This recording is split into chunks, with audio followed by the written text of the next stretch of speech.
Hey everyone, Roblox Dive here, and today I bring you Simulator Part 3. So let's get right into it. Right here is the simulator game I've been helping you guys make. So the things I did since last time are create this map.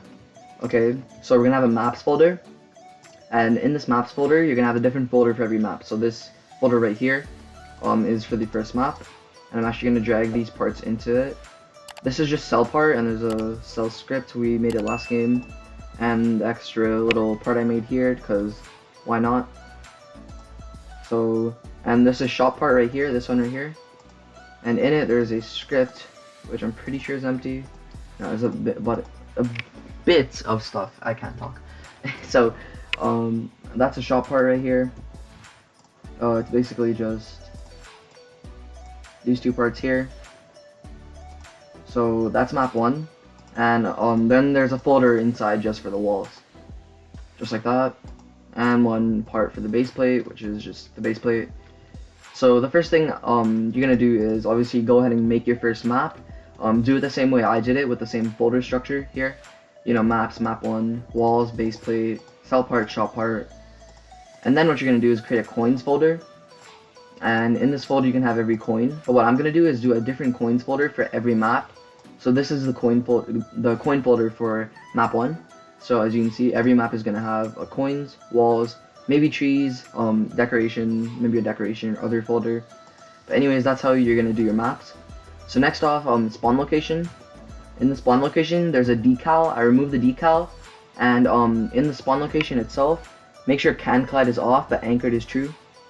And then in the script, just type script.parent.transparency equals 1, and then on the next line type script : destroy, 2 brackets. So basically what happens is it just makes sure this is transparent, players can't touch it, it's anchored, and people spawn here. That's why I spawned here when I did the intro. And other than that, nothing really happened. So let's get right into it. So for this, I really cannot talk. So for this one, right here in lighting, you're gonna have a bunch of stuff here, but what you're gonna add is a blur effect, and your game might get blurry, but you're just gonna go to blur effect and change the size to 3. And if you don't like 3, obviously make sure it's enabled. If you don't like 3, you can do 2. But this just gives your game a simulator feel. And now this base plate on the map, it really just, I do not like this. So I'm just gonna go to base plate, and I'm gonna change the material to smooth plastic. And I'm already liking it a lot better. And we can use sea green, sure, but I can actually go to color 3 and change it. So there we go, that's my like floor. I like it a lot better there. So once I'm done all of this, I'm just gonna go lighting, and you're gonna see not brightness if you want, but I recommend just leaving this at 3. You're just gonna go to ambient, and you're just gonna change this up or down depending on how you want it to feel. So I made my ambient a little higher, so now the colors are all like you know, more highly like, pitched, I guess. You wanna go to technology and just make it voxel. This will be for later, but right now just make sure it's set like that. Other than that, you don't really need to do anything. So now what we're gonna do inside our simulator is create a shop. So this is a really exciting part, but inside starter GUI, go ahead and insert your screen GUI. Whoops, I highlighted a bunch of stuff by accident. So inside starter GUI, a screen GUI, and I can rename this to shop. And in there, I'm gonna insert a frame. And this frame, it's gonna be, I'm just gonna pitch up so I don't click anything. This frame can be on your screen just like this-ish, like that.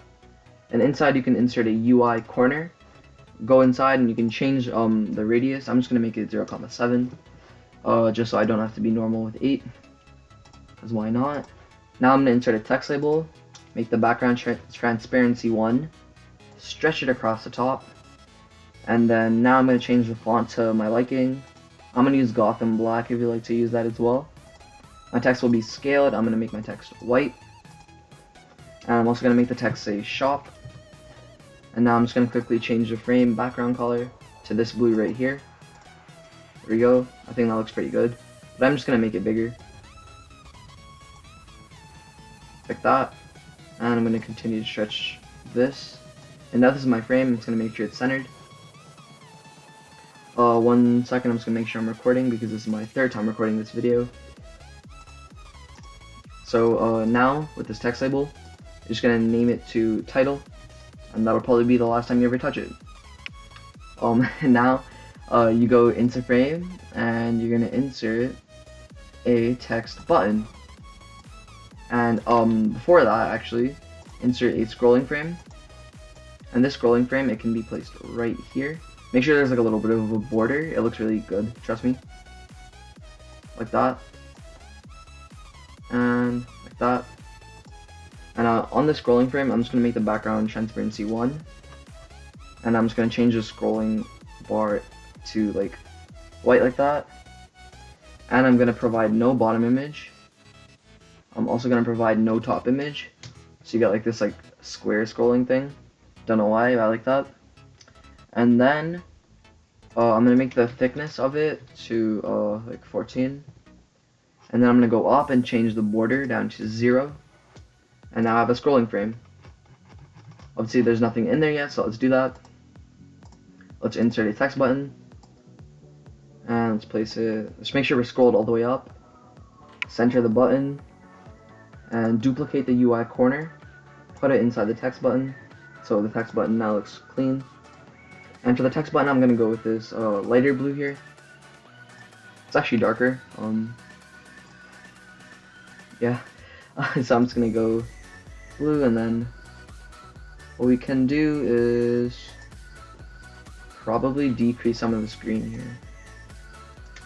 So I'm just going to set the green value to 160. 30. Looks like that just goes darker, so we're just going to go with 200. Lighter. So right now I just have the background color over here selected, and I'm editing the green. So I'm just trying to find a good spot for it. Maybe 180. I like 180, so I'm going to use that. You can barely see a difference. So now I'm just going to go down, change the font. And it's going to be Gotham Black. Text scaled. And we're just make sure it's colored white. And now what we do is we change the text. I'm going to make it item 1. But you guys can make it whatever you want. But I'm just going to make it item 1 so you guys can see what I'm doing, and it's simple. So it's going to be item 1 for me here. And I'm actually just going to stretch it out more. I don't know what's doing that. Well, that's interesting. Oh, okay, now it's down here. Weird. I'm just going to place it a little bit down over here. And now I'm just going to rename this text button to item 1. You guys need to do this part. The text that's on it doesn't matter, but I'm going to make sure it's named item 1. And now once you're done that, you can go ahead and duplicate it.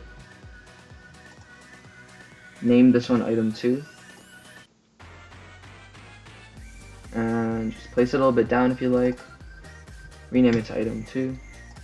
And you can go on and on. So I'm just going to do 4. So this one's going to be my 3rd one. I'm going to make sure it's called item 3. And I'm just going to go down. I'm going to name this one item 4. That one's also item 4 right there. So I don't really like how little is stretched out, so I'm just going to fix that.